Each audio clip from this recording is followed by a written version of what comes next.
We believe food looks and tastes better when it comes from a mason jar, and that every home should have a well-used cast iron skillet. We believe in starting where you are, in being a good steward, and that homesteading is a mindset first. We believe that our great-grandmothers were right about almost everything, and that the best conversations happen around the coop.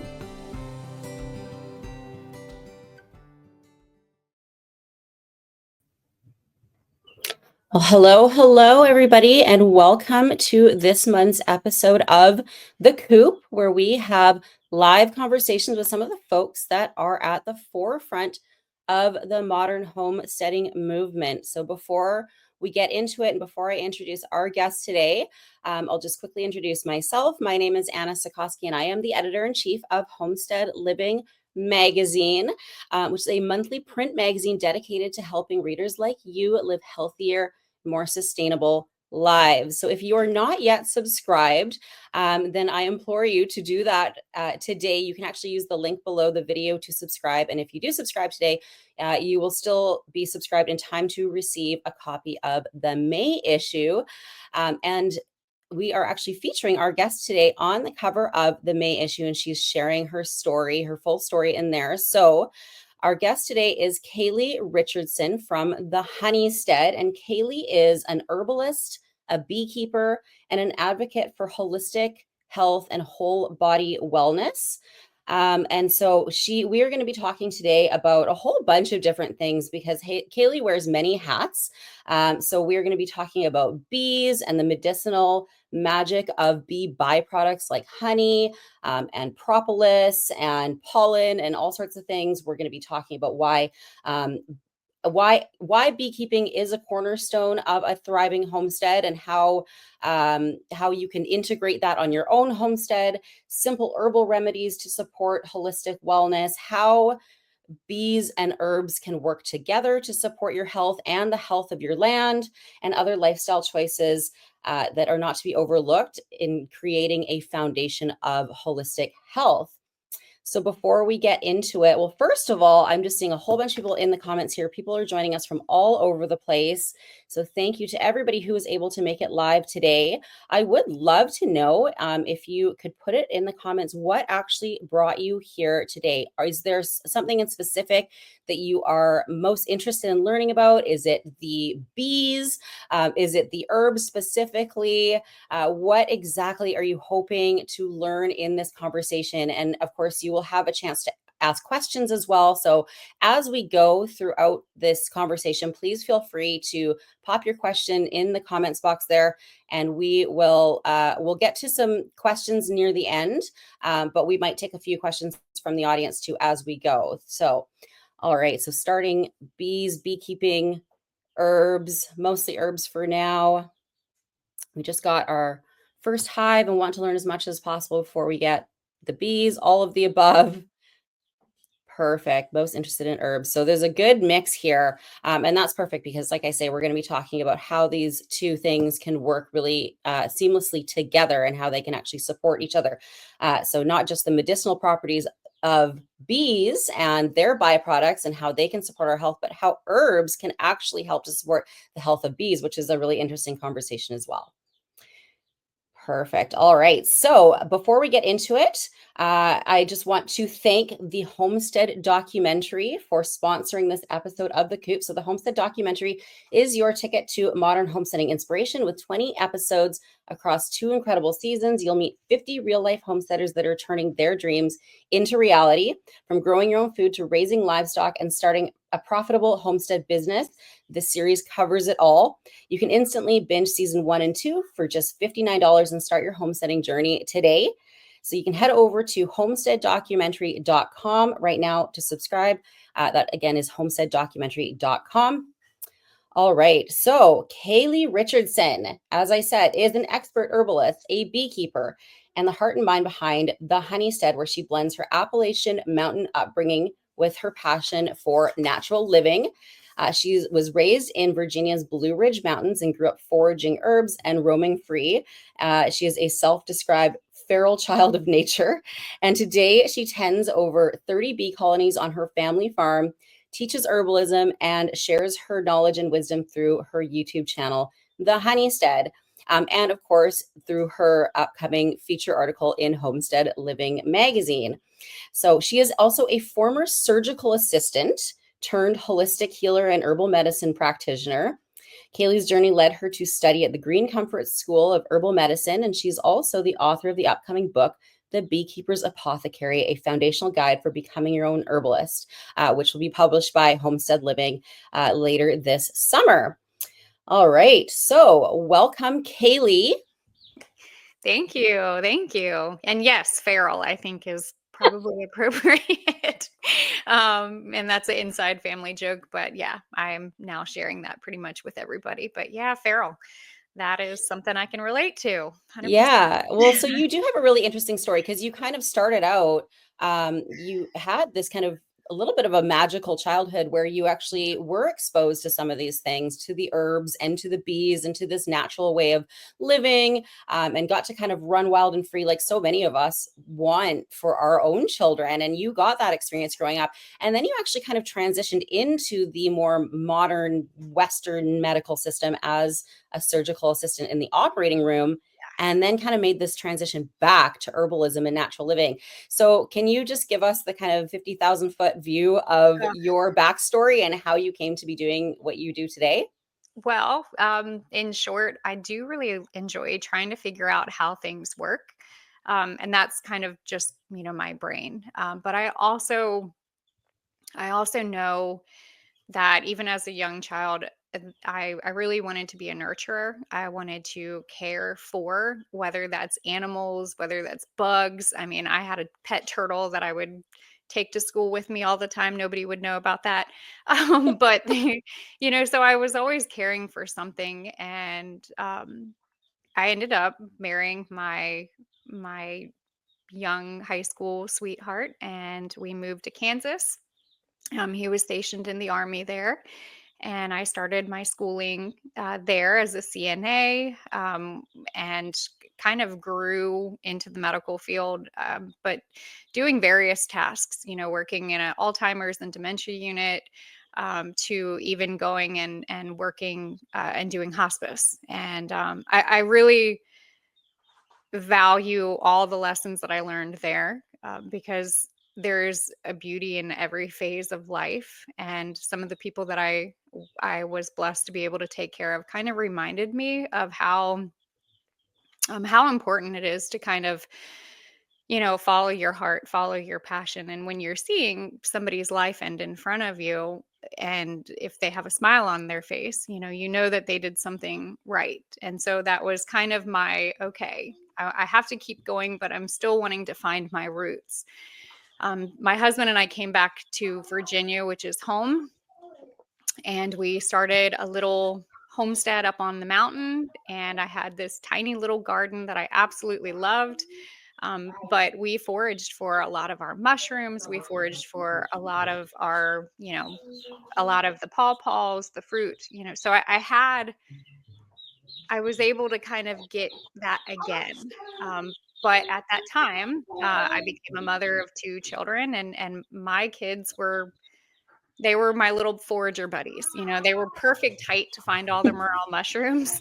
So finding, taking them with me, and then also my husband, I think it really just ignited that fire of like, okay, we need to do this. And so long story short, we got our farm. I fell in love with honeybees when I was a child. I always wanted to become a beekeeper.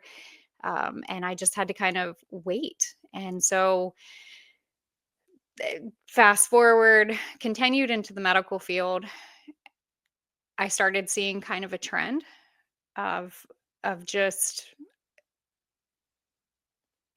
I just started seeing a trend. And it's like there has to be some better solution for certain things.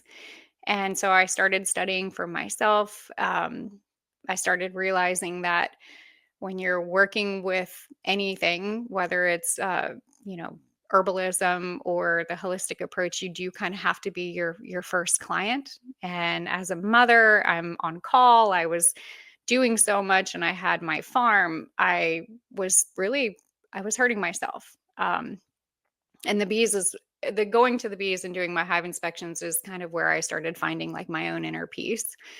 And I had to just quiet, everything. And then during COVID, right when COVID hit, my husband and I decided that, hey, maybe it's time to kind of pull back. I was doing a lot and I needed to kind of listen to my body, which is part of the holistic health. And I went down to from full time as a surgical first assistant down to just as needed. And then COVID happened and I was home. And I was able to get the little glimpse of raising my children and being back here. And in the midst of everything, I started documenting and sharing more on YouTube. And I started realizing that there were a lot of people that were living vicariously through my channel, and it kind of has evolved into this thing. It's been a journey. There's been a lot of bits and pieces that I learned growing up that I'm bringing back from my childhood for my children, but now for, you know, thousands, hundreds of thousands of people who are wanting to do this for themselves. And so maybe it's a little bit of permission, like go out, go get feral, go, into the woods, and really it does contribute to the holistic approach for your own health, all of it. So in a nutshell. Yeah, yeah. So before we get into some of the specific topics that we are going to touch on in this conversation, I find it really fascinating, this kind of transition from very, very much in the modern Western medical world, right? Being literally in the operating room, which is a very, sterile environment, Yeah. to this more back to the land, natural living. And I think a lot of people would assume that these are completely different worlds. They're like two polar opposites. And yet when we had our conversation for your feature article, you talked about that there's actually a fair amount Yeah. of overlap between the two. So can you talk about that first, that when you were still in the operating room, Mm. some of the things that you were noticing when it comes to actually how we can use herbs and different type of natural remedies and blend the two worlds together? Yeah. Well, that really was something amazing. I specialized in neuro and ortho, and one substance that we use to help with bleeding of the bone is actually bone wax. And so that was kind of my aha moment of how remarkable honeybees are, because it's actually a sterilized beeswax that they use to help stop the bone from bleeding. So, again, I was already a beekeeper at this time, and I'm like, that's just amazing. That is something that we use in the operating room. And then two, I think the harder picture is when you see things that could have been preventable. When you see, people who they're not helping themselves. And I think that was hard for me, because it's like, oh, well, maybe a simple fix of, hey, let's cut soda from your diet. Maybe that'll help with stomach pain. And so later, I mean, there have been herbs that people have found that, oh wow, that simple fix of introducing this herb completely helped my ulcers, my stomach ulcers. So without going all the way into it, I mean, just there are so many things that could be used as a preventative, and herbs kind of follow in that category. But yeah, it is listening to your body. And so I think talking with a few people that I know that maybe I wasn't in that operating room, but hearing their story of how they chose to break a cycle and make a better decision for themselves, they feel amazing now. And again, like, I had to do it for myself. I had to nourish my adrenal glands. I was spent. But it's listening to yourself is a huge part of it. Right. And so, and given kind of your experience and knowledge in both of these areas, would you say that you are more kind of pro-integrative medicine? Like, do you think that each of them has their place? I know Oh, some yeah. people get very much like they'll go to one side and then they leave all of that other end of the spectrum behind, right? And they'll go like completely all natural. Do you think that some of this modern medicine still has its place in I certain do. circumstances? I Yeah. do. I mean, I've seen some amazing things happen. I mean, modern medicine definitely is here because of where we came from. And a lot of our plant medicine really kind of contributed to how modern medicine works, depending on the field. But I think nutrition and the food, that is the start. Hmm. You look at what you're putting into your body. I think the best way to describe it is if you have a vehicle and you put poor gasoline in it, it's not going to run properly. Well, look at what we're putting into our body to fuel ourselves. And so trying to pick the best ingredients that you possibly can, and home cooked, and Hmm. as if the food goes bad, that's okay. Like, Hmm. not Hmm. everything has to have a shelf life stable in a box for a couple of Hmm. years. So those are the huge, Hmm. with food. But yeah, I do think that modern medicine absolutely has a place, and I actually am finding more and more people who are going into modern medicine with the approach of herbalism and nutrition, and I'm like, I'm here for it. I think that's awesome. I mean, deep down in the next couple of years, when my youngest graduates from high school, depending on where she's going to end up in life, I'm probably going to go back to school. I really want to go and finish, become an ND and naturopathic doctor, and we'll see if that's where I end up. And if I'm not supposed to be there, well, I'm happy as a clam, here in our little apothecary. But yeah, Hmm. yeah, And so when you left the OR for good, so you ended up actually going to school at that time, or you ended up studying to become an yes, herbalist, right? The yeah, Green Comfort School of Medicine. Now, just to kind of ease anybody's concerns here who might think, oh, I'd love to do this, but I don't have the time or the money or whatever it is to go to school to become a certified herbalist. Do you need to do that in order to practice herbalism on a home um, scale? I would say anybody who, first, if anybody has any desire to get into herbal medicine, it doesn't have to be as scary. And I think that there are different types of herbalist, and that is the bigger picture. It's such a broad term. Um, but herbalism is in your kitchen.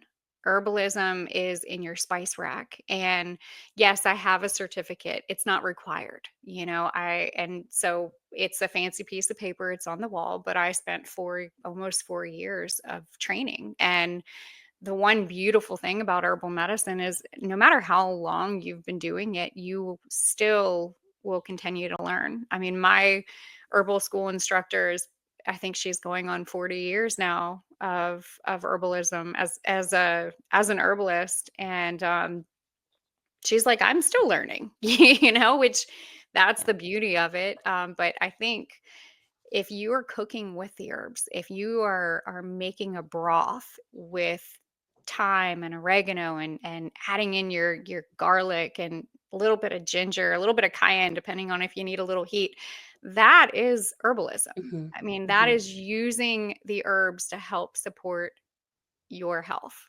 Hmm. And I've seen a lot of herbalists, they claim this title, and that's cool, but don't let their, I don't know how to say it without sounding harsh, but don't let their extra shine make you feel less than, Hmm. because anybody can do this, even if you're only going to a handful of herbs at a time. I mean, I have my core staple herbs that I'm like, yes, I love these herbs. These are wonderful. But just don't, I guess, don't let it intimidate you, because Hmm. it can just Hmm. like anything else. Um, but the things that you have in your spice rack, you'd be surprised at what they have Yeah. to offer medicinally. Yeah, I think that's just a really good point to make because I think we do live in a world where, if you haven't gone to school for a certain thing, right? We see this all the time, even online or whatever, right? Where it goes, well, what are your qualifications? Who are you to say this, or what's your background, and expertise in this field? And I think just the experience of living and doing this and integrating it into our daily lives, right? It's the same thing as if you're homeschooling and parents have this trepidation that, well, I didn't go to school to be a teacher, so I don't know what I'm doing. Well, you're teaching your kids all the You're time. That's just teaching. part of life, right? And I Mhm. feel like herbalism is very similar in that sense, that we're all using herbs already, most likely, like you say, in our kitchen. If you've got a small herb garden, even if you're not consciously doing it, you are integrating these things already. And that's all you really need to start, right? And you can kind of learn from there. You don't necessarily need to go to school to know how to do all these things, but you did, which is Yeah. fantastic. That kind of gives you that extra level of expertise. So let's backtrack for a minute before we get too much more into the herbs. Let's talk a little bit about the bees. Ah. So you had kind of a lifelong dream to become a beekeeper, and you finally did. How did you get started there? What was the learning curve like? What would you recommend to others who are looking into getting into beekeeping? Because that can be another one of those things that's a Oh, little bit yeah. intimidating. Like, what do I even need to get started? Do I need to go take a course somewhere? What did you do? How did you actually get started? My first go around, I self-taught, and I did everything by the book, but I still lost my bees. So, Mm, the second go around, I did take one class, and it was very textbook style, as in like regiment, and feed, treat, do this, and again, like that might work for some, but even me as a beekeeper, I'm the type of beekeeper that I'm going to tell you, like, hey, you're going to find what works for you, because there are so many, just like herbalist, there are so many different ways to use herbs. There are so many different ways to be a beekeeper. And so, you know, my main education from being a beekeeper was actually just sitting and being observant and watching what the bees were doing. In the beginning, I was too focused on learning how to be a beekeeper that I was kind of missing what the bees were actually doing. And once I started to figure out, oh, like this is this time of year, the bees are now doing this. And, y- you know, just sitting and watching them, they kind of teach you exactly what they're doing. And I'll be the first. I mean, we are probably not the first to admit this, but humans can sometimes really mess things up. That's a really beautiful thing.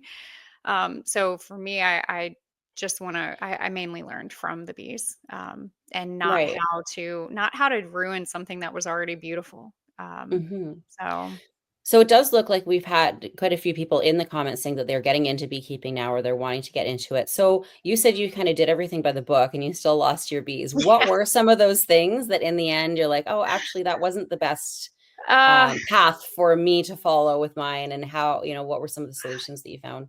so the first thing that I think I definitely did was I fed sugar water to my bees, because that's what everybody else was doing. And then again, I started watching, okay, yeah, it helped them a little bit, but what does sugar do to our gut? And is it messing up their gut? So essentially, um, the less I did, the better I got Mm, at being a beekeeper. The more I was in there, the more I was messing things up.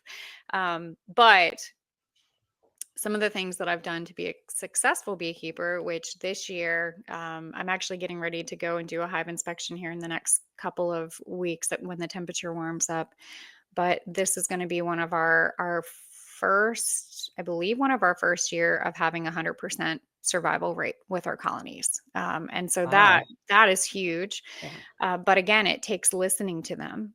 So this last year, I didn't do a honey harvest where we would normally get 1,000 pounds of honey. I actually chose not to do a honey harvest, because all those fires that were up in Canada, all that smoke that was coming down our area. I mean, I feel like we had a month straight of just smoke in the air. And I, again, like what bees do whenever they are, why beekeepers use a smoker. It's to distract them. So, Mm. it doesn't necessarily calm them down. It makes them think like, oh my gosh, my house is on fire. I've got to like get as much of this, the stores, the honey, and if I have to leave, then they at least have a full belly.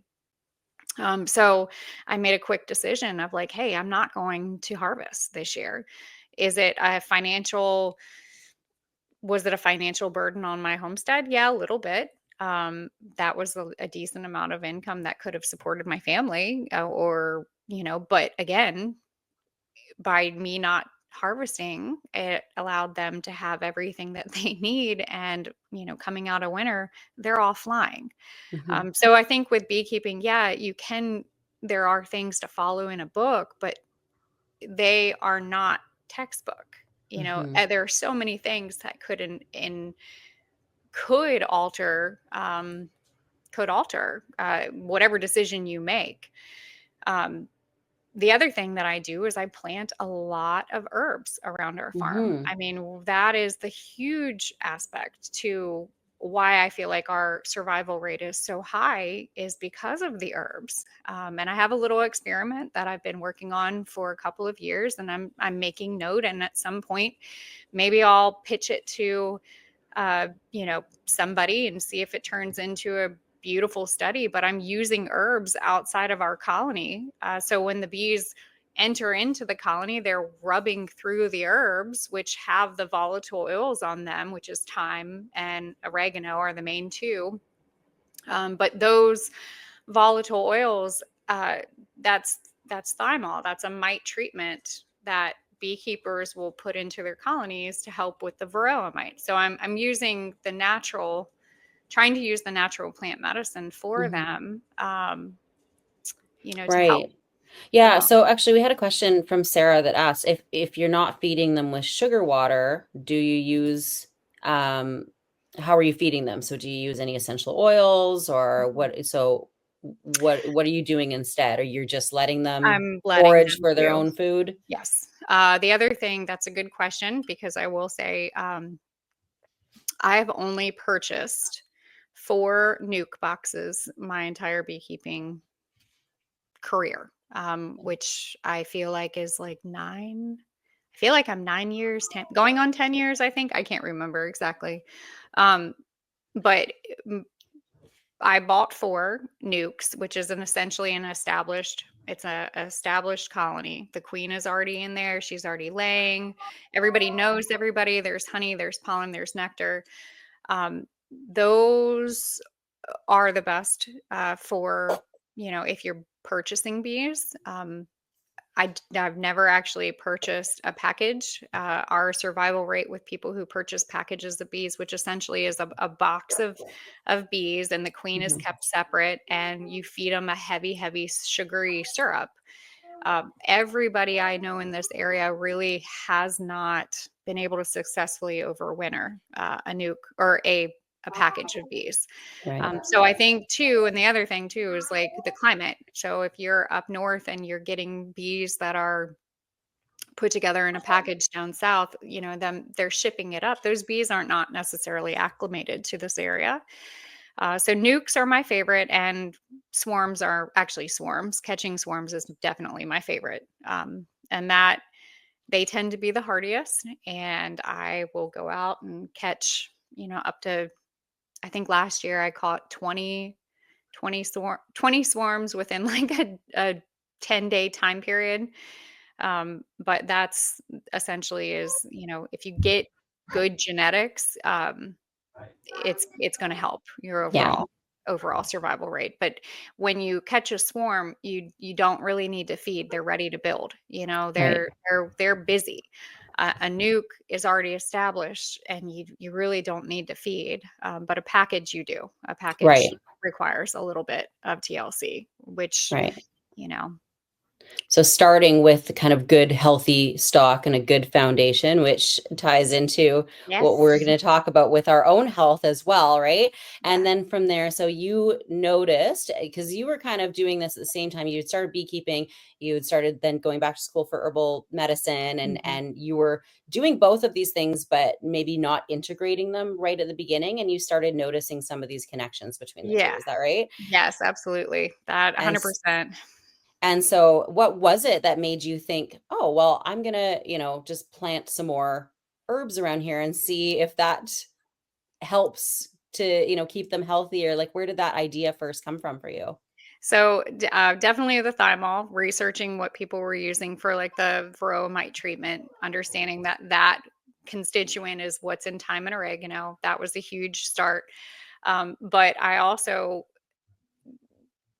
I also closed up one of our colonies later in the fall, Mhm. which basically I put like a mouse guard down and to keep the mice from getting into the colonies during the wintertime. Because what ends up happening is the little mice is like, oh, this is like 95 degrees in this colony. It's nice and warm.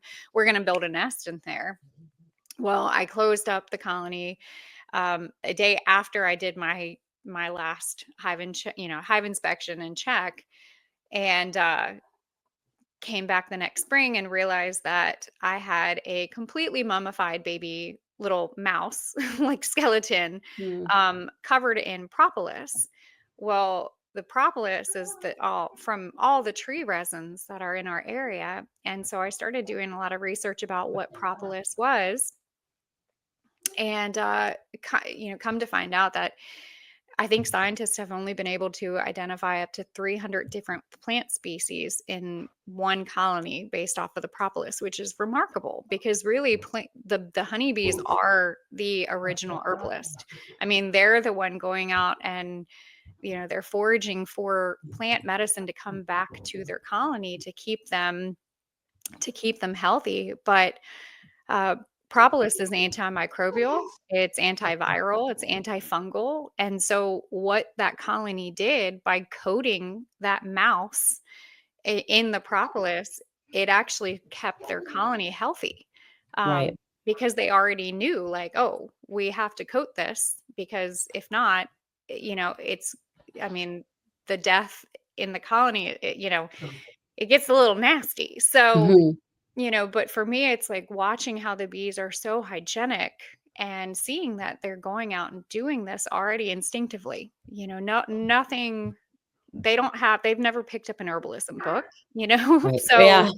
and so I think that was like, oh wow, okay, I need to do a bigger deep dive into all of this and really learn from the honeybees. So it was one of those aha moments while Mhm.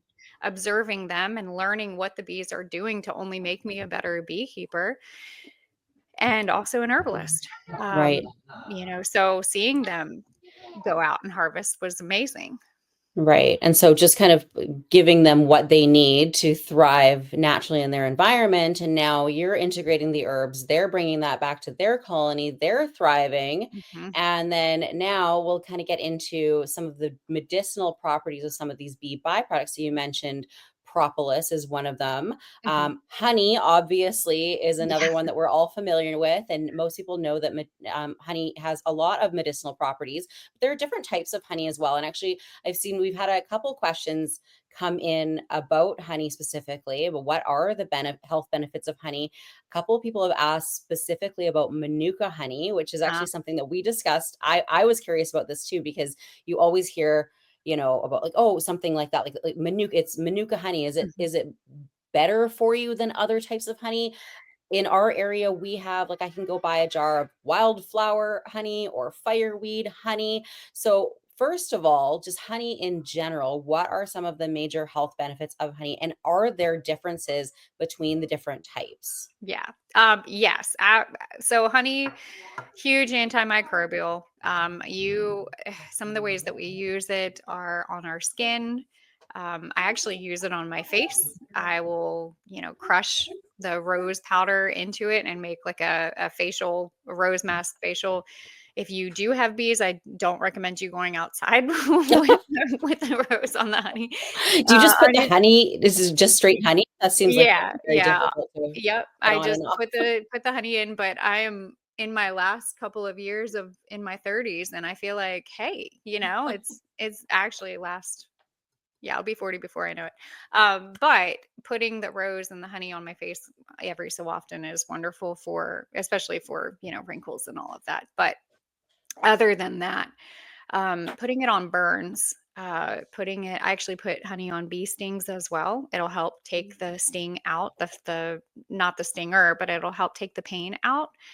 Um, Definitely for my gut health. I think for me, part of my whole issue was I was not really nurturing my foundation of my body. I mean, I was in the operating room standing from 6:45 until whenever somebody would let me out. Um, and so my gut really took a hit on that. And trying to eat as much as I could when I could. So I really had to just go back to the foundation of my own health, and, taking raw honey on an empty stomach um, was probably a huge aspect to, helping the inflammation and helping a really unhealthy gut. So, Right. And so um, is it, so it's got some anti-inflammatory yeah. properties, I Yeah, guess, and you things can like that. use honey in so many different ways. I mean, honestly, that you can take it by the spoonful. Raw is best. I try not to get, filtered or pasteurized honey. Focus on the raw. This does kind of go into your local area as well. So, when you look at Manuka honey, yes, I'm sure it's remarkable. I think there was a little bit of some issues at some period where people were saying, "Oh, it's Manuka," but it really wasn't. Mm, But I am 100% the best honey is I'm more for the people that are raising bees in your area. Because really, like, when you look at that, I mean, that the bees are exposed to all the plants that are in your area, which is what your body could benefit from. So mhm, seasonal allergies is a huge one. I mean, I try to make sure my local people get stocked up first. I have a couple of families that get our honey, and every year, I mean, they can't breathe because the pollen is so mm, much, and they're constantly experiencing like bloody noses. Um, and one season of them using my honey on a daily basis, they are no longer getting sinus infections, no longer getting bloody noses, and their allergies have been like perfect. right. So, try to get So as local so as so possible. right, okay, so that's interesting because our conversation on last month's episode of the Coop, we spoke with Doc Jones, who's also an herbalist, and, Mm, he was recommending certain herbs for spring allergies and this and that, mhm. but he said, first and foremost, look at what is growing local to you Yes. because that is going to be acclimated to your environment and to Right. whatever, you're allergic to is obviously something coming from your environment, so you should be looking to kind of your local plants first and foremost, and I would assume that then it's the same with honey, right? So if somebody's not raising their own bees and harvesting their own honey, what should they be looking for? Like, it can somebody confidently go into Costco and buy some honey, or should they be looking, because you said that some of it can be tampered with as well, Yes, right? some of What do it you can. recommend? I my Your best bet nowadays with technology, it's a lot easier. There are a lot of Facebook groups, I'm sure, that probably will share like, hey, there's a Virginia beekeeping Facebook group. So for me, it's like, oh, I look in that area if I ever needed to get any, which I don't, but yeah, as local as best, go to your local farm, like farm store.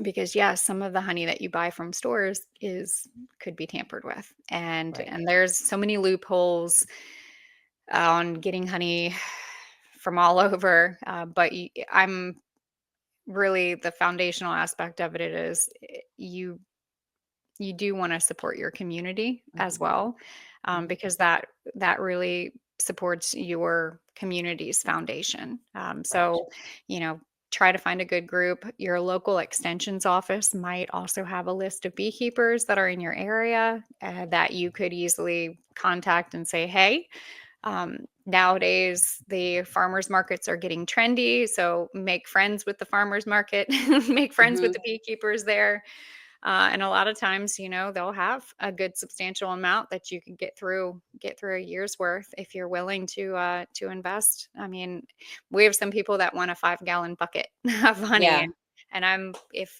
I have it, yes. But yeah, local is yeah. best, and the plants that are growing around you. If that's what's causing your seasonal allergies, I mean, the bees are going to those plants for a reason. They're getting Hmm. that nectar, they're getting all of that. And then when they're coming in and, turning the nectar into honey, I mean, that is right, a Right. perfect source.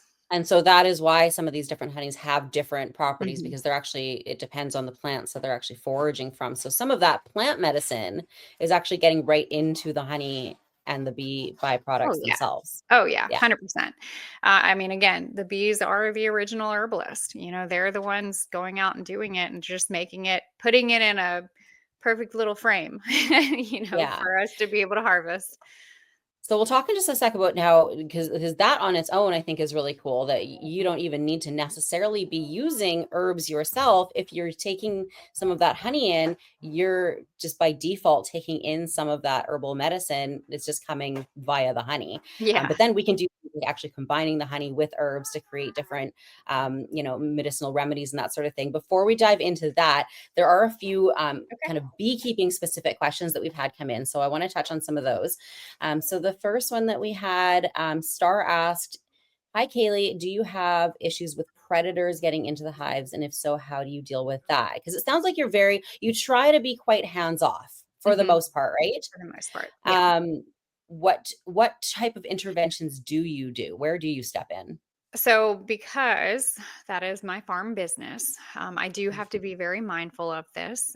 But I would definitely look at a very nice, very strong electric fence to put around your bees, put Oh. around your apiary. So, and then also too, I've seen some fails where people will put it around, but they're putting it too close to their colony. So a bear could reach in easily and just kind of knock it over. I had to learn that one the hard way. We did have a bear come, and it was about a 600-pound black bear that came into our apiary and took out a couple of our colonies, and that was devastating. I mean, I had worked so hard, and seeing that the bear came in, which I'll be the first. Winnie the Pooh is a liar. The bear does not eat the honey. The bear really goes towards the brood, which is the main protein source. Um, so it is kind of devastating. So But is that like the bees themselves? yeah, The the bear bee, is going the, for? the Oh, larvas, the oh, little okay. I larva. didn't. So that can be rough. But when we had that happen, I was able to actually find both of the queens. Well, both of the queens, and we were able to revive that colony. So I mean, Mhm, it's one of those things. The mhm, other predator that you could possibly face is skunk. Skunk tend to get in there, but we keep ours about 18 inches off the ground. So if a skunk does try to get in, they're standing up, which is exposing their underbelly, and so the bees are able to kind of defend themselves. We did have that happen as well. All of a sudden, I was like, "Why does the skunk? Why do I smell it? And are the dogs inside?" But it was a skunk trying to scrape into the bottom of the colony. mhm, Other predators, or not really predators, but nuisance again, are like the little mouse. mhm, So you do have to just kind of prepare for that. Put a mouse guard up, which is like a little hardwire screen, so that the bees can go in and out, but the mice can't. mhm, But yeah, I mean, it kind of comes with the territory. If mhm. if you have it, just kind of be prepared. Electric fence does help though for the bear. Right, right. Okay. So Gwen asked, "How do you catch a swarm?" I'm interested in this. Like, how do you just go out and catch a swarm of bees and bring it back? What does that actually look like? What is that process Uh, like? so every swarm is different. Some are very easy. Some I have to MacGyver. I have plenty of videos on YouTube where I think I have a whole playlist of swarm catching videos. Okay. But if I get a phone call, typically, like, I went ahead and reached out to all the exterminators in our area, and I was like, "Hey, I'm here. If you ever get a honeybee, if you ever get called, like, I can come and take them." And now the county knows, so I have a whole, like, bee tree essentially. So if I can't come and get the bees, then I'll call another beekeeper and say, "Hey, there's bees here. Can you go and get them?" But I've had boxes, that I'll go underneath the swarm and just kind of plop it, and the bees will all fall in, and I'll close the box and, take it back. I've used a mesh bag before, like one of the laundry bags. I've cut tree branches to walk the swarm, into a box. I have also had an electrical cord and a roll of duct tape that I had to MacGyver and like fling it up over the branch Oh, to pull wow. the branch down. I was just missing the pineapple and the paper clip, if anybody is a MacGyver fan. So you have to be a little bit inventive. I think some of my favorite ones, though, is if I put like a white sheet on the ground and I'll put my box in, and then I'll just shake the branch, and the bees will, kind of fall down into the box, and they will smell the queen and where she is. So they'll literally follow her in. Okay. So many videos out there, and they're Okay, all well, that's different. good to know. So if anybody's interested in catching a swarm, check out Kaylee's YouTube channel, which is Yeah. also under the name The Honeystead. I find that really fascinating because I wouldn't even know where to start to go catch a swarm of bees. I think that's really cool that you can just do that though. So Yeah. we had a question coming from Nicole Okay. about if you're not, say, catching a swarm or purchasing bees. She said, I have wild bees pollinating my gardens, as many of us do. I understand bees are territorial. Is there a way to put up a hive for these bees instead of introducing them and risking a new hive of bees so that I can get honey? They've been such a loyal population to my pollination. So can you, like I think of like we have mason bees. We Oh, yeah. actually keep them now, which there's a process to that, but a lot of people will just like put up a little mason bee house and they'll just Mhm. be attracted to that. Are honeybees the same? Can you just like put up They a hive and You have them? could. Yes, Yeah. you could. I've actually had swarms catch me before, Okay. where I've had an empty box, empty hive. I always keep a few empty colonies out there just in case. But the old nasty wax, the old comb, it's like really dark and gross. They That has all the pheromones, all the smell from the bees. So the what will end up happening is the original colony will set out scout bees, and they're looking for a new home.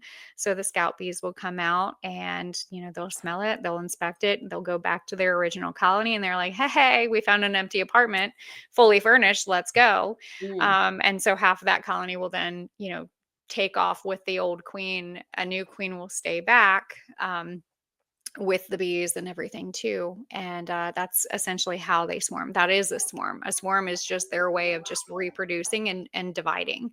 mhm. Um, and so you can easily set traps up. I have done that. I've used lemongrass. I've used a lemongrass essential oil. I've used fresh lemongrass too, because they'll smell that, and it'll kind of trick them into thinking like that's the pheromone smell, and they'll go right into the colony. Um, so yeah, essentially you Okay. So you can. can, but I guess there's kind of just, it's a bit of, it's Yeah, a bit of a risk involved because you don't know for sure if they're you going to don't kind of know, but set up. I if beekeeping can be extremely expensive, and if you want to save money and set up traps, you can do that. Hmm, Um, hmm. so So you mentioned that, planting certain things like lemongrass. So mhm. I don't think we've ever grown. I don't even know if we can grow lemongrass up here on in the Pacific Northwest, but somebody did actually ask what zone you're in and what types of herbs you are growing on your property. So what are some of the main herbs for what gardening zone are you in? And then what are some of the main herbs that you're growing? So 6B, I believe, is now the new zone. Or yes, I believe that is. 6B is where they changed it at one point. So, but right in like the northern area of Virginia, we grow a lot. But I also forage for a lot as well. But some of our staples that I grow on a regular basis are, oh gosh, holy basil, chamomile, lemon balm, skullcap, mint. Passion flower is one of my favorites. Hmm. I also grow oats themselves. Oats is, a lot of people think oats for eating, but no, I actually tincture like the premature oat top, Is and then that I the oat straw? Is that what so the you can use the straw too, but the actual green oat when it's still okay. premature, that is probably one of my favorite. That is a nerve tonic. Hmm. I absolutely adore that plant. But I grow, gosh, valerian root. I grow wild rose that is kind of all around. Um, there's a lot. There's Yeah, a yeah, lot. I bet you're doing a lot. And obviously we can see behind you, you've got Oh, your yeah. little apothecary set up. So Yeah. you're not just growing a lot, you're actually turning those herbs into medicine. Yeah. So let's talk a little bit about that.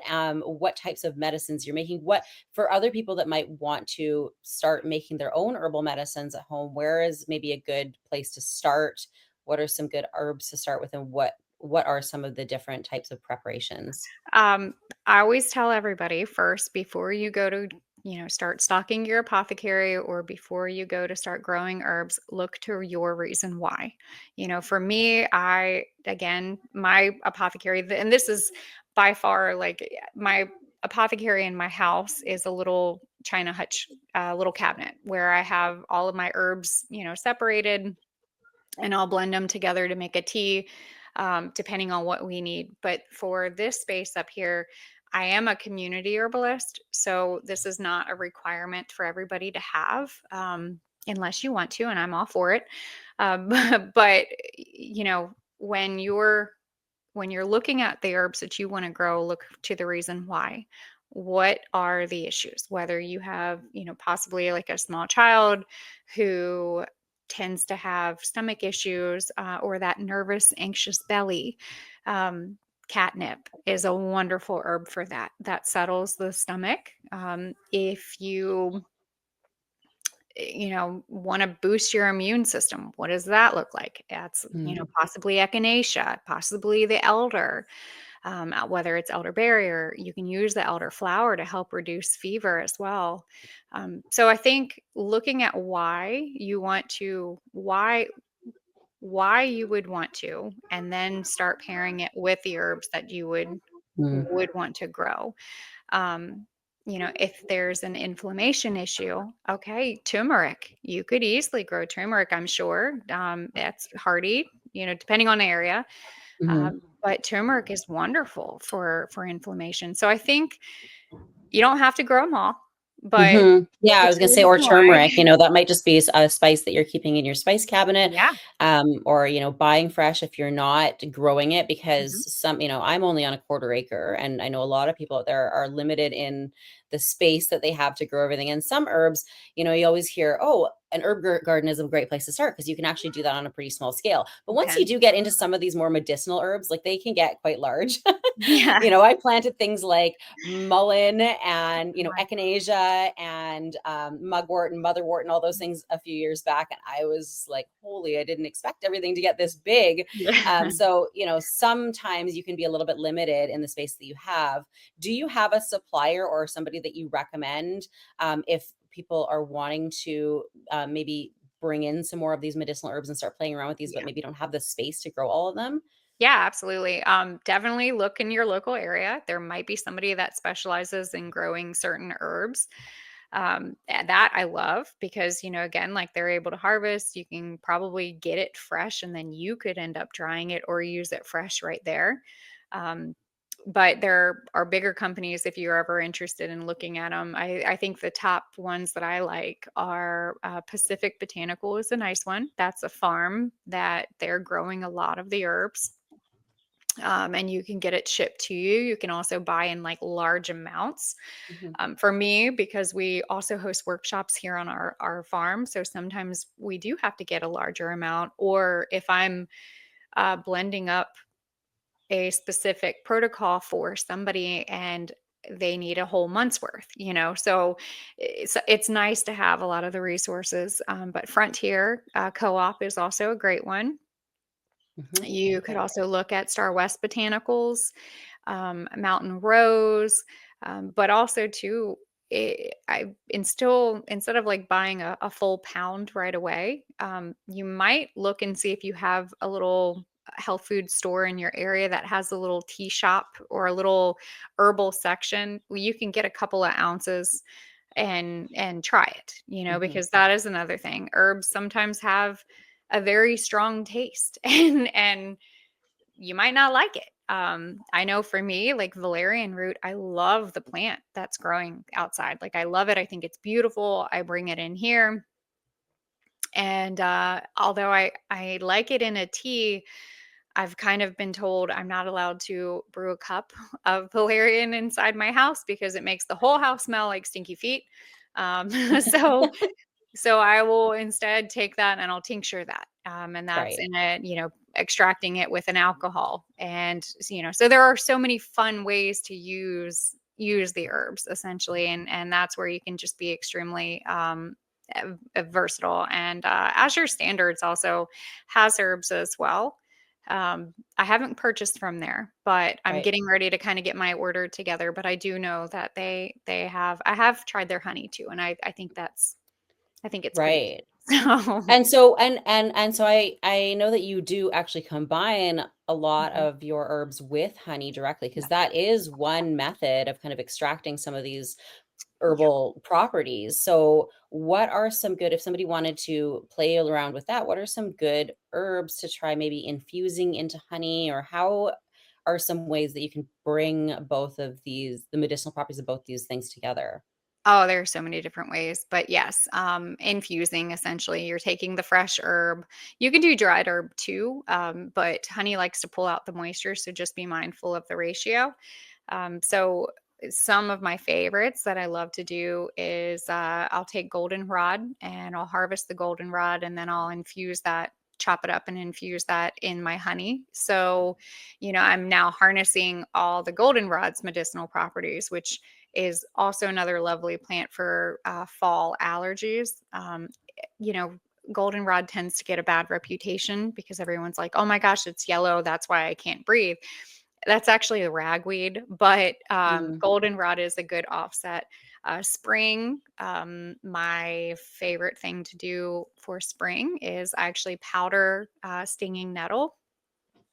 Stinging nettle has like a natural quercetin in it. So, again, that's seasonal and antihistamine action. So, what it'll do is essentially help your seasonal allergies, especially in the mhm, spring. So, I powder that and I'll mix that in with my honey and I make what's called an electuary, which is basically a spread. And so I'll have a spoon of my powdered herb with my honey.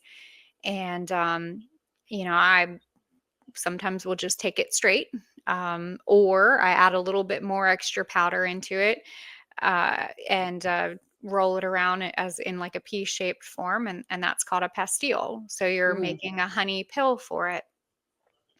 But I also very much love oxymels, which is essentially an apple cider infused, an herb that you blend with apple cider vinegar. And then mhm, I like to let mine do mine separate I know there's some controversy. Some people put it all together. I keep mine separate because honey is way too valuable for me. mm, So I'll infuse an herb in apple cider, strain it out, and then add in my raw honey or possibly an herb infused raw honey and make that with salad dressing. Add that, use that into cooking. So that's what I love about plant medicine is that there are so many different ways that you can use the things, the different herbs. But the one thing I would say is if it doesn't taste good, you're probably not going to take it. mm, So, mhm. Yeah, honey definitely helps with that. right. Like, I do that with my fire cider, which I Oh, yeah. guess would make it into an oxymel It's in an the end, right? oxymel. If you're making the fire cider and extracting the, or straining those herbs out and then Hmm. mixing it with honey, because I find it's a lot more Yeah. palatable to take Yes. it, or chase it with a little bit of a spoonful of honey, right? Now, Yeah. are you, when it comes to using herbs and honey and that sort of thing, are you doing this all the time, like almost as a preventative, or because again, I think we get it very much in the mindset of like medicine is for when Uh-huh. you're sick, right? And then that's when we're very reactionary, right? And then we take it because we're already feeling like we're run down or like we have Yeah. some sort of an issue. Do you recommend just taking this kind of stuff all the time, or how do you decide, because there are so Mhm. many different types of preparations too? What are the things that you're taking on a regular basis Yeah. versus some of the things that you're kind of keeping on hand just in case? So, regular basis, one of my main things that I've really found to be extremely helpful along with the honey is immunomodulators. So, mushrooms are my thing. I Mm, actually I have my own formula out, which has been a wonderful surprise. We just launched it this past October. I've been blending it myself for about 4 years now, and then I ended up working with an organic mushroom grow and having it, now packaged and lab tested, and all the credentials to be able to ship and have into grocery stores and all of that. But mushrooms are definitely my main thing that has worked for mm, me. So I take lion's mane. I do lion's mane, turkey tail, reishi, and cordyceps. So those three combined, and I'll even mix that into an electuary with my honey. And again, take a spoonful, or put it in something that I'm drinking. But for me, my adrenal glands were so all over the place because of stress, and mhm, I mhm, wasn't nurturing myself. Um, and since having and using the mushrooms, I I'm not getting sick the way mm, I was. So what an immunomodulator does is basically, if you have an overactive immune system, it'll lower it. If you have an underactive immune system, it'll raise it. So mm, it's very much balance. So mushrooms, 100%. Honey every day on an empty stomach. Then bone broth, that is also mhm, another thing that helps with mm, gut health. But milky stage oats is probably my go-to, because it is a nerve tonic. So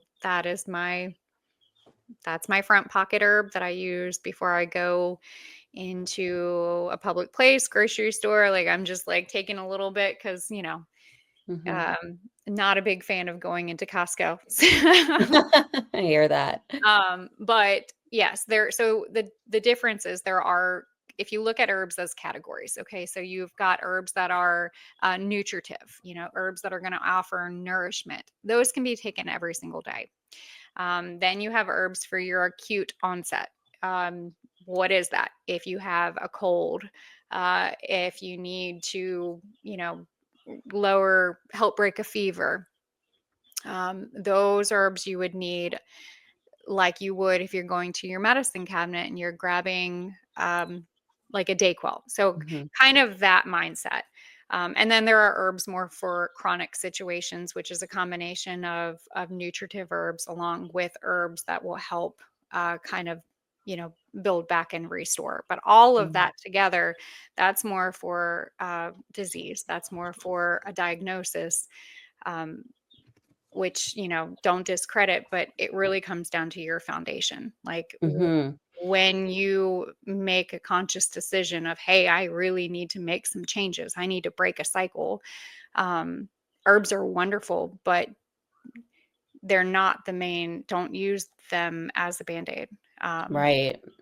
Yeah, so let's talk about that a bit. So you are a big proponent of holistic whole body health as well, right? And again, I think sometimes because of our culture, we have a tendency to look to, even if we decide to go all natural, we look at herbs as like a band-aid solution, right? Oh, I'm going to yeah, take this herb and it'll help me to feel better. But if you're not doing certain other things, that might not be enough, right? So yeah. what are some of the foundational things that you think we should be putting into place to build a solid foundation of health? I will start with gratitude. Mhm. And that is something that I've learned way early on in life, is that, you really do have to have a foundation in gratitude. You really do have to wake up and have that mindset of just being, thankful and positive. Our mental health is extremely linked to our physical health. And I mean, you can see it in an animal. When an animal's not feeling good, you can see it's depressed. Well, we are too. So, and gratitude sometimes doesn't, just slap you in the face and it's like, oh, I'm Mhm. thankful for this. You kind of have to take that in intention. Be a little more intentional and look to it. So 100% gratitude, that's where I start. Um, And then what else? That's getting outside, that's getting fresh air, that's just trying to find beauty in everything. There's so much noise sometimes that happens in the world. Yeah. And so it's choosing to, yeah, okay, that noise is over there, but what can I do right here? Mm-hmm. So that goes more into the mindset and just, getting outside, um, getting your hands dirty, even if you have a little balcony and you can grow a little plant like that little act of, I don't know, joy, I think really can Mm-hmm. do a huge number. Um, so mindset, sleep, allowing your body to sleep. Um, when we go to bed, it is our natural way of resetting. And that when we are asleep, that's how our body actually starts restoring itself. So unplugging, turning off your phone, you know, I mean, we're as a mom, when my children were little, we had a beautiful routine. It was dinner, then cleanup, then bath, then book. And it was just this wind down process. Um, and at what point, at some point I realized like, oh, was doing this wonderful for my children, but I forgot to do a routine for me. What does my wind down Mm-hmm. routine looks like? So setting that, the food, Mm-hmm. food is huge. Mm-hmm. Again, if you're putting bad gas in your vehicle, it's not going to run right. It's the same concept of putting not great food in our body. So food is huge. And then obviously getting out and doing activities and finding something that you love. I mean, Mm-hmm. I think sometimes too we forget to actually have something that we love in life, Mm-hmm. so finding Or it. I know, from homesteading and doing this all myself too, sometimes it can start, this to-do list can start to stack up and it Mhm. is a chore, which it is. Sometimes that's the reality of it. But sometimes I feel like the joy can get lost in that. We forget our reason for doing this, right? And we forget that we don't have to do it all. We can Yes. choose the parts that kind of bring us joy. So I think a lot of it is, you're right, mental, right? And I've actually got a question about that I'll ask in just a sec. But I know you've also mentioned gut health quite a few times. Yes. Would you say that that's a really foundational? I've heard that from other people too, that Oh, like yes. that's becoming more mainstream now, that like we've got to fix our guts Yes. first and the rest will kind of fall into place, right? So is Yes. that something that you'd say is one of the first things you should look at? Yes, Yeah. absolutely. I mean, I know if I'm on the road and I eat something that I'm not like typically preparing, like my gut hurts and I'm Hmm. like sluggish for the rest of the day. And I mean, listen, sometimes we have to, and that's that balance. Like sometimes I can't travel with my homestead all the time, but what could I do? And that's just trying to make as best decision as possible. But for me, like the processed foods definitely did a number, Hmm. and eating too fast did a number. Mm. So slowing down, eating, not looking at your phone while you're eating. Like there are a lot of different practices, but yeah, your gut is very much part. I mean, everything has to go through that first, and then Hmm.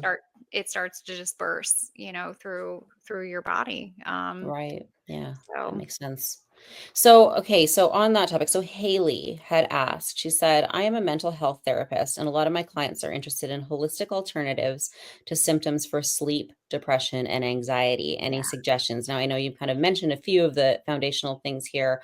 Are there any particular herbs or remedies that you would recommend? Because this is something that I think across the board, a lot of people are dealing with these issues, lack of Yes. sleep. Because again, it's easy to say, well, get good sleep. But if that's something we struggle with, how can we Mhm. maybe support that? Yes. Yeah. So, one, a good routine, and being diligent about the routine, turning off the phone because once you pick up the phone, it starts stimulating everything. So very much a good routine. Um, you, I, I'll tell you what I do, and that's, I'll light a candle. I will have a good candle with maybe a little lavender, brew up a cup of tea. I'm just, my morning routine and my evening routine are just very intentional. And with where we always forget, like your morning routine, you got it. You probably have it down pat. You get up, get your coffee, go, but the nighttime doesn't always follow suit. Um, so just being a little intentional about that very much is a great start. I also, there are some great herbs. Catnip is a great one. We say it's for the whiny, cranky baby, but that also is the whiny, cranky adult. Passion flower is another one that's a great sedative too. That'll help kind of calm. There are surprisingly a lot of beautiful herbs that that help with sleep. Mm. Outside of chamomile. I mean, chamomile is probably my favorite. It's sweet like Mhm. honey. Um, Skullcap is another one. If you have that chattery, if you're the type of person that you go to bed and you're like your mind is racing about everything else that you have to do, one, get up, write everything down that you have on your mind so that you're not going to forget that. Um, and have a little skull cap that definitely calms everything down. But the hard part is also looking at what is causing it. So, how much caffeine are you drinking? How Mm. much sugar are you taking into your body? That all really kind of plays a huge role into anxiety. I'd also look at hormones too, especially for depression, and sleep too, depending on the type of, time of life. If it's a woman, I know when we start to Mhm. change, everything kind of starts to change. So looking at different plants that might help. But yeah, I mean, there are some beautiful, beautiful herbs, but pairing them along with a good, healthy routine. And, again, like what time are you eating dinner? Is it a late dinner? Are you giving your body enough time to kind of process? I try to eat dinner fairly early, and then if I can, I'll go for a walk. Mhm. Mhm. So little things like that definitely do contribute a lot to the overall. But yeah, healthy, good Mhm. routine. So, Yeah, I know. So much of it is about that. And I think these are the things that we know deep down, but sometimes it just helps to hear it. It almost gives yeah, us permission to go, yeah, I know that. And thank you for telling me that. Cause now I feel like I have permission to go do that. It's such a funny thing, but I know that I'm probably not the only one that almost feels guilt around that. Like oh, feel, guilt around sleeping because like I yeah, should be doing something. I should be more productive or whatever it is, right? But like taking a step back mhm, and getting back to nature and the way that we yes, should be living, that can actually then help us in the long run to yeah, be productive and to do, wear all the hats that we do have to wear in this modern day and keep up with the fast pace of the world. We really do need to kind of intentionally take that time to slow down. yeah, Otherwise, I think that's what, not that I'm an expert, but that what causes a lot of the anxiety. And I mean, it's overwhelm, right? There's just so mhm, much that we feel like we've got to keep up with. yeah, And usually it is those things, it's those foundational health things that end up suffering, right? It's like, I'll grab something quick and easy to eat because I don't have time. yeah, I'll cut my sleep short. I, won't go outside because I'm too busy on the computer, whatever it is. mhm. And we just have to be really intentional about building those things in. I think too, the other aspect of it, I mean, there was something, this was kind of my lesson. I look at the decisions that I'm making in my life as an investment for my future, but Mm, also to, you know, not just for my future, but at some point my family is going to have to take care of me. mm-hmm, I mean, at some point, like, let's just face it, we're all going to get to a point where we're going to need a little bit of help. I hope that God's like, nope, I got you, girl. And I'm like out and it's great. And I don't have to require as much care. Um, but I want to be the best that I possibly can be when I am of that age that I am going to be. Like when my children might have to take care of me. They're not going to be children at that point. They'll be grown adults. But for me, that foundation is something that I want to offer to them. And I don't necessarily want to be a burden on them. Not saying that I will be a burden, but it is the reality. And that was something that I learned, taking care of people during hospice.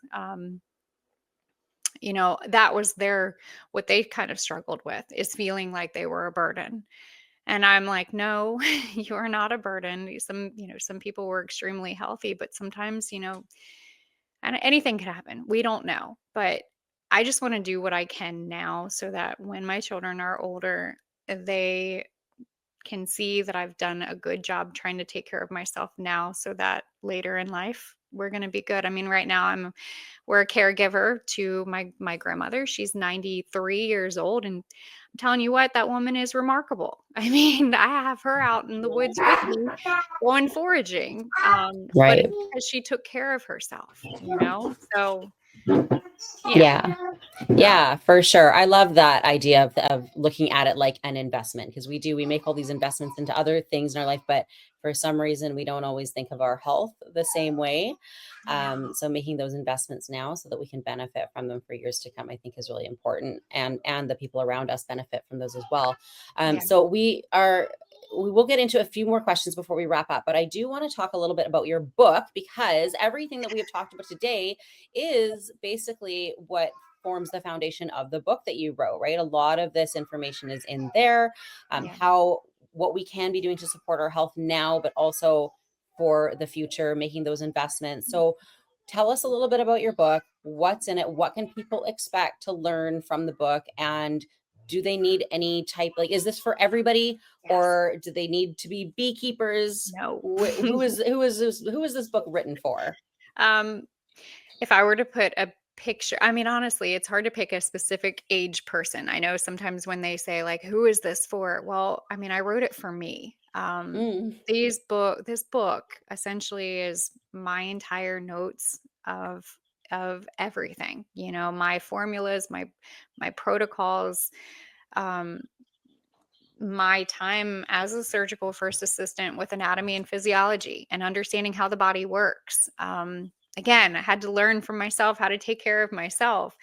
But I wanted to put something together that would help people figure out how to put their puzzle pieces together, to learn how to use plant medicine and what to do and all the different ways that you can use herbs. You don't have to have, if you avoid alcohol, hey, here's an alternative. You don't need alcohol. You can use this. If you want to blend your own tea, I mean, I don't know how many recipes are going to make it, but it was quite a big, quite a big book.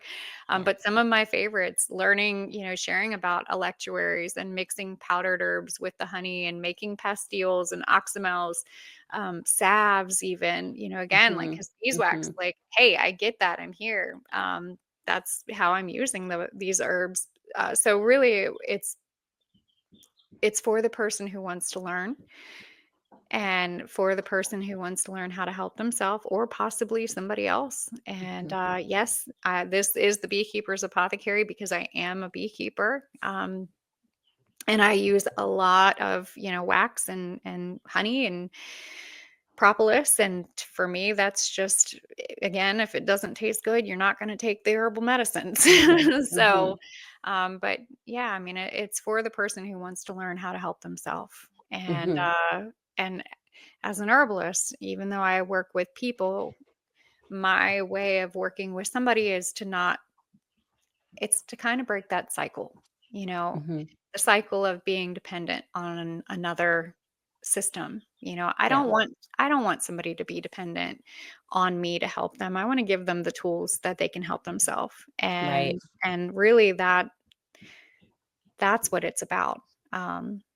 Yeah. So Well, and that really is so much of what homesteading in general is about, right? And why there is such an interest in all these topics, because we're all kind of looking to, ways that we can empower ourselves to take care of ourselves and not have right. to be dependent on some of these outside systems, or just even medicines that maybe we can't always get our hands on, but maybe we can be growing ourselves, or, Mhm. supporting ourselves with things that are already in our pantry. And so, yeah, I think that's fantastic. And I know you do go into quite a bit in the book, when it comes to, these gratitude practices and Oh just yeah. ways that you can kind of build this foundation of health, and then bring in some more of the herbs and actually get really into the specifics of recipes and how to create your own herbal medicine at home. And so if somebody's kind of a real beginner, this will be fairly accessible for them. Yeah. Yeah, Yeah, yeah. I would say beginner, intermediate, even expert, Right. because, we all have to start somewhere. And, you know, a lot of the times it might be in your pantry. Yeah. So Yeah. what do you have? Absolutely. Yeah. But yeah, it does dive deeper. So Right. Okay. So we're a little bit over the hour now. So I do want to just get to a few more questions. So somebody, Gina, actually asked, has anybody used homeopathy with bees? Do you have any experience with homeopathy and or how does that, because I don't know much about it.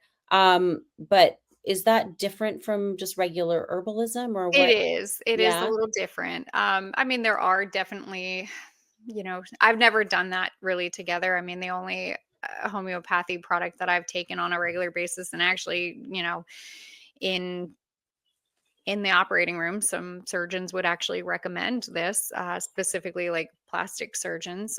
But arnica, as the little tablet, not arnica as a tincture. Arnica is mainly external, but they do make like a homeopathic tablet that you can actually take, which has been very helpful. Okay.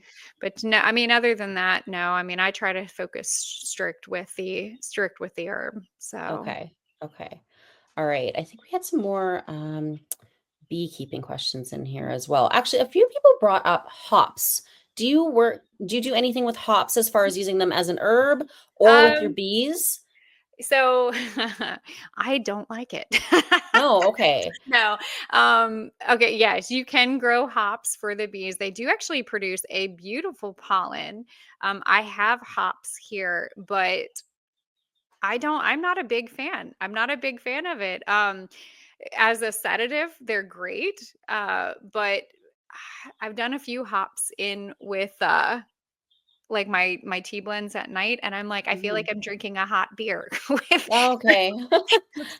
So if it doesn't taste good, you're not going to take it. Right. But yeah, you can actually brew, and I do have some, and they're beautiful flower, and you can Mhm. see the pollen just pouring out. I have grown some hops, but I'm just not, me personally, not a huge fan. So it's not one that I'm going to necessarily grow. I will source that one. But Do yeah, you know Diane had asked, she said there's a mite treatment that uses hops in some form. So do you ooh, I'll think have to look at that. okay, I actually it don't know said, do that you one. think that that would help with mite reduction? Let me Hmm. do some research on that one. I mainly focus on thyme and oregano. Right. And then I actually started this last year. I started putting catnip in, like around the entrances as well. So, Mhm. still Yeah, because my that's own another personal thing that you study. said you do is you don't just grow the herbs, but sometimes you'll actually take like little sprigs of thyme, Mhm. for example, and put them Yeah. right at the entrance of the hive so that they Yeah. walk over them Yeah. and get that all over. That's really interesting. And these are some of those are some herbs. I mean, thyme and oregano are ones that you can grow on, on a patio if you needed to or something, right? These are Yeah. and use easily in your kitchen. So if you're new to using herbs or new to beekeeping, these are some easy herbs to add to Easy your herbs. property. Yeah. Yeah. And I mean, too, like the bees are going to they're going to travel. I mean, in like a 2 mile, 2.5 mile radius around where you have the colony. So Right. there's so many fun things. And that's what's exciting. I mean, they're a feral livestock, which maybe is Mhm. probably why I Relate to them. gravitate, I gravitate towards them. You can't tame them. So, Yeah. What about okay, so back on we talked about predators a bit, but we talked yeah. about some of the larger predators, bears and skunks and that sort of thing. What about Candace asked how to safely deal with yellow jackets. So what about like Mm. wasps and yellow jackets and insect predators? Any Um, suggestions for that? so there is a hold on, I'm sorry. I just had to there is a my computer just acted up a little second. Oh, okay. Okay. Sorry. I just had to make sure that we are good. Okay. Hive beetles. So that is a little bug that likes to get in there and make a mess of all the things. But I found that if I actually keep my colonies out in the open, not in a shaded area, the hive beetle population um, diminishes. A colony will have it, yes, but a good, healthy, strong colony can defend itself and overcome. But Mm. it's when that colony gets a little bit weak, that's when you start, that's when the things kind of start happening. But yellow jackets, again, if your colony is strong, you don't need to do anything. Right. The Okay. main thing is just focus on a good, strong colony. I have set up yellow jacket traps. You can take like a 2-liter bottle, cut it, flip it upside down, and then put like cat food, like meat. Like they're attracted to meat. Right. Yeah. Yeah. Yeah. And Yeah. you We all know can, that from camping and yeah, picnics and the wasps being yeah, everywhere. you can do that. But for the most part, like if your colony is good and strong, and then wax moth is another one too. It's a little moth that comes in and she'll lay the eggs, and then the little caterpillar larva will go in there and just, I mean, it can be really horrific. But if your colony is weak, is when there's Hmm. an issue. So keeping the colony kind of small. If you give them too much space, it's kind of like a castle. Okay, like Mm. if a castle is too big and there's not enough guards, then Hmm. predators, things are going to come in. So if you kind of keep them in a smaller smaller area, they're going to be able to defend themselves. So Mm-hmm. I like that analogy, and just the analogy of having a really strong hive, right? It's mhm. almost like the same thing with humans having a strong immune system. In general, you're going Yeah, to be able to weather a lot more, issues and challenges that you might face overall, right? it's all about the foundation. Ah, And really that's, essentially the book with the bees. I mean, even though it's the beekeeper's apothecary, it's the analogy of just having a strong, healthy foundation. yeah. But yeah. Well, I love that. So we'll wrap up in just a sec here. I do want to just ask one more question that we had come in because I think this is an interesting one. And I hadn't thought about this, but Mary asked, what if your neighbors spray Roundup? Is the honey safe to eat? So, this is something that like we strive to be as organic Yeah. as possible and do right by our bees or our livestock and our own health. Um, do we have to be concerned about what other people are doing around us? How does that affect It's the bees and the honey? that's hard. Yeah. But that's where you become neighborly, and Hmm. it's this education, hey, I bring them a jar of honey. Say, hey, I got bees. If you're going to spray, do you mind letting me know? And maybe I'll close my colonies up for a day. But depending on how far away they are, again, the bees are literally going to travel to around a 2-mile radius. And so, um, I mean, it's hard. You can't tame them. I mean, they're the Hmm. only considered livestock that you can't keep in a fence. Hmm. So they are going to go. And unfortunately, like even for me, I had the tree company spray within about a half a mile from us. And it is the most devastating thing when you have a healthy, strong hive that's flourishing. And then you go in a couple of days later, and then your colony is, done. Yeah.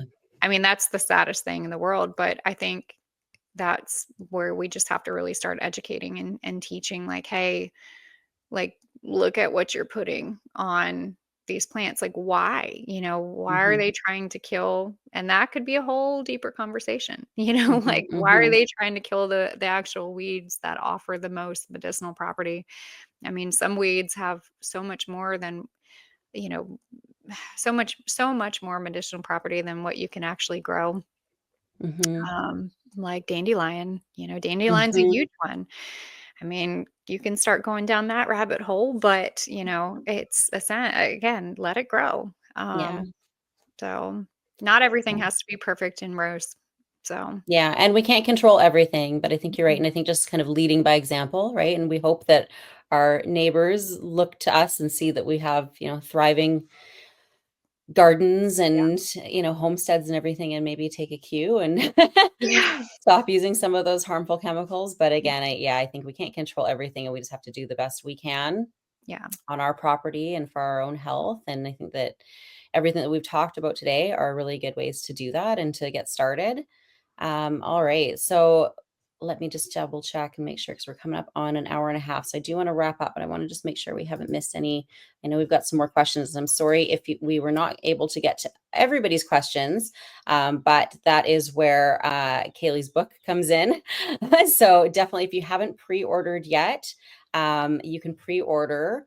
I don't know if we've got a link below the video, but maybe I'll just ask my support team here to pop it in the comments, the link that they can go to pre-order the book. Oh, there we go, right there. So it's just homesteadliving.com/the Beekeepers Apothecary. So you can check that in the comments. It's the Beekeepers. There we go. Perfect. It's right up on the screen there.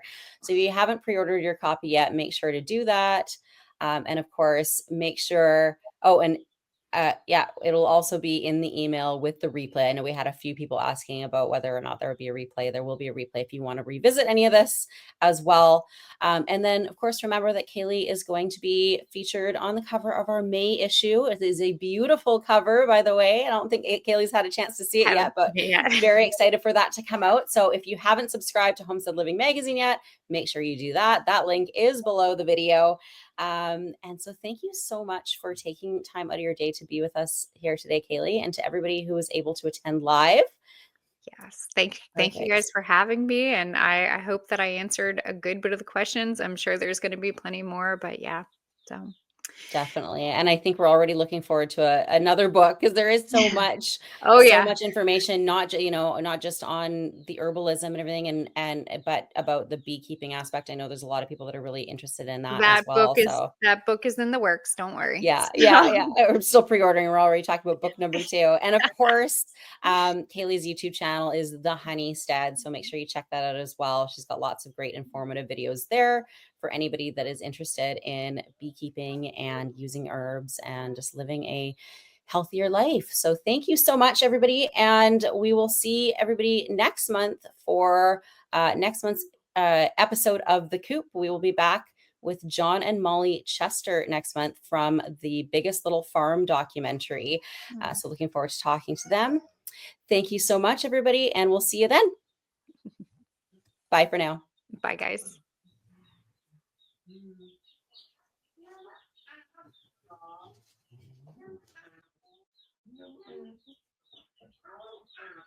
We don't have any apples, right?